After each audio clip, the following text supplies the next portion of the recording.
विधायक जी, एक आंकड़ा निकल के आया है कि लॉकडाउन के दौरान बेरोजगारी बहुत तेजी से भारत में बढ़ रही है। सरकार की क्या नीति है और क्या है? इसी में 20 लाख करोड़ का प्रोजेक्ट भी उन्होंने दिया है जनता के लिए। जमीनी हकीकत पे क्या है? देखिए, बेरोजगारी तो निश्चित तौर पे बहुत ज्यादा बढ़ी है और इस देश में करीब करीब एक अनुमान के अनुसार 26 करोड़ के आसपास लोगों को अपने रोजगारों से या तो पूरी तरीके से या प्रच्छन्न रूप से वंचित होना पड़ा है। जहां तक 20 लाख करोड़ रुपए के पैकेज की बात है, तो वो पैकेज कोरोना आपदा से इस देश के जो मजदूर या जो व्यक्ति बेरोजगार हुए हैं उनकी तात्कालिक मदद के लिए कम है, भारतीय उद्योगों की मदद के लिए ज्यादा है। जो सरकार ने इस 20 लाख करोड़ के पैकेज का नाटक किया है, ये सरासर धोखा है, झूठ का दस्तावेज है और जनता की आंखों में धूल झोंकने वाला काम है। 9,994 लाख करोड़ रुपया सरकार जिस दिन माननीय प्रधानमंत्री जी ने घोषणा की है, उसके पूर्व इस मद का खर्चा कर चुकी थी और जो बाकी का पैकेज था लगभग 10 लाख करोड़ रुपए का, उसमें उद्योगों को ऋण देने के अलावा बाकी जो राहतकारी कार्य की राशि रखी गई है, उसकी मात्रा इतनी कम है कि उसका कोई प्रभावकारी परिणाम बेरोजगारों गरीबों की जिंदगी पर नहीं पड़ना है।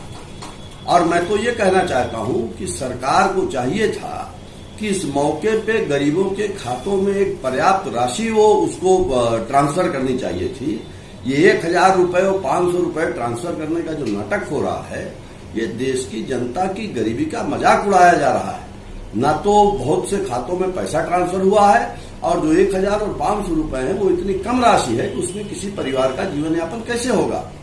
तो मेरा ये मानना है कि ये पूरी कोरोना आपदा जिसने पूरी दुनिया में असर छोड़ा है, लेकिन भारत में इस देश की सरकार की लापरवाही, संवेदनहीनता, अदूरदर्शिता और प्रधानमंत्री की कम अल्प ज्ञान के चलते इस देश में सरकार ने उस तरीके से काम नहीं किया जिस तरीके से उसको काम करना चाहिए था। 20 लाख करोड़ की बात की जाए, जो इनका ये है, इसमें उद्योग, जिला उद्योग से जो लोन मिलता है, जिला उद्योग से तो पास हो जाता है, मगर बैंक में जाने पर उपभोक्ताओं से गारंटी मांगी जाती है। बहुत से ऐसे होते हैं जिनके पास कुछ नहीं रहता, मगर लोन आखिरकार होता नहीं। देखिए, मैंने इसीलिए कहा कि ये झूठ का दस्तावेज है, ये भ्रामक है और अभी भी मेरी जानकारी में बैंक जो लोन बांटने की प्रक्रिया एक तो अभी पूरी तरीके से शुरू नहीं हुई है, लेकिन जो कर भी रहे हैं या करने की जो प्रक्रिया में है, वो ज्यादातर उन्हीं लोगों को ऋण देने का काम कर रहे हैं जो जिन लोगों को, जिन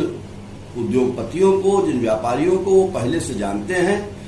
और उसमें हो ये रहा है कि जो पहले से जिनके पास बैंकों से ऋण था या जो पहले से सक्षम लोग हैं, उनको और ऋण मिल रहा है रियायती दरों पर, लेकिन जो जरूरतमंद लोग हैं उनको